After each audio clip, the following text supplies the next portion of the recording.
Assalamualaikum warahmatullahi wabarakatuh. Selamat pagi, berjumpa lagi dengan Ki Kampak Putra Sunda Purwakarta Jawa Barat ya, yang akan terus memberikan hiburan dengan stand up komedi.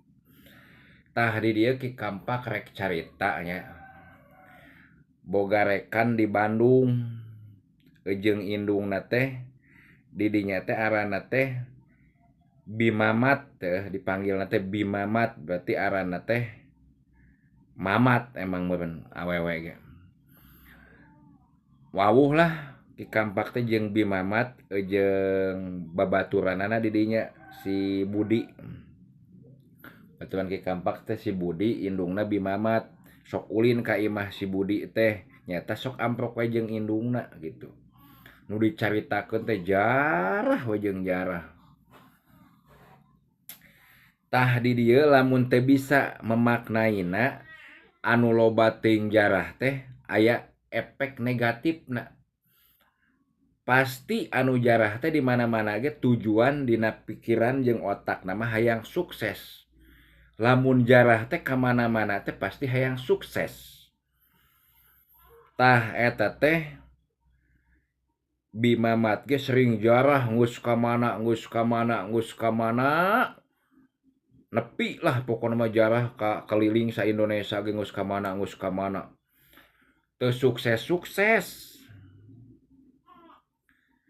Astagfirullahaladzim, nepikeun ka kieu Jang. Ujang kan temenna si Budi. Apa teu tempat jarah anu sengit, anu alus. Hah, geuning nanyakeun ka di dieu, kan emak tukang jarah. Nyaeta emak geus bingung geus lieur. Kudu ka mana atuh Jang, emak teh jarah teh. Waduh, ngadesak ieu jadi uing nu lieur nya. Tah di dinya lamun tukang jarah geus nyelek bahaya. Mak, kade uing mah ngabejaan sing eling we, mak. Nek jarah makam indung bapa we kaditu nya. Uing mah maaf, ampun paralun budak keneh ngabejaan Bu Mamat anu geus jadi kolot kitu nya. Ulah nemen teuing, ulah maksakeun teuing kanu jarah teh. Yeuh aya kajadian di daerah ditu seberang. Dina berita ge rame, sempet viral di dinya heboh. Akibat jarah ka mana-mana bebeakan sagala dijualan, abeng-abengan. Geus ka mana nyasab ka Gunung Kawi, nyasab ka Gua Sancang Garut, geus ka mana-mana. Manehna kabingungan, kacapean balareak, mak. Akhirna naon eta jelema anu di daerah seberang eta teh? Nah berita ieu mah jelas akurat. Ngagantung diri, ngagantung maneh dinu naon lawang panto. Tah ieu teh akibat jarah cing teh. Mentak jarah teh kudu nyaho porsi, cukup saporsi ge jarah mah. Ayeuna urang lamun overdosis teuing kanu jarah.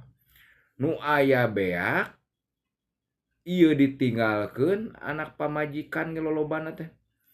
Gitunya ditinggalkeun, mantog we jarah ngadeluk. Ujung-ujungna teh eta nu daerah seberang nepikeun ka bunuh diri ngagantung lawang panto. Akibat naon teu suksesna jarah wae. Ieu aya jarah mah cukup ngadoakeun. Lain menta kasuksesan, ayeuna mah angkat ka makam wali salapan aya nu ngagosokan tangkal jati. Ya wali, hayang sukses, kumaha carana ieu? Aya nu kikituan. Aya nu nyiukan we tadeuh kuburan. Unggal jarah diakutan dibawa ka imah digunukeun. Nya eta mah lamun jadi samobil SS jadi duit barangkal. Kayana makam batur colong. Dicarokotan we kitu teh. Diarug deui, dicokotan deui, mentak ulah salah kaprah jarah mah ngadoakeun ka para aulia teh doakeun kitu nya. Ulah menta timbal balik da kege aya mah nya aya meureun bagianana kitu nya. Oke, cukup sekian, terima kasih. Assalamualaikum warahmatullahi wabarakatuh.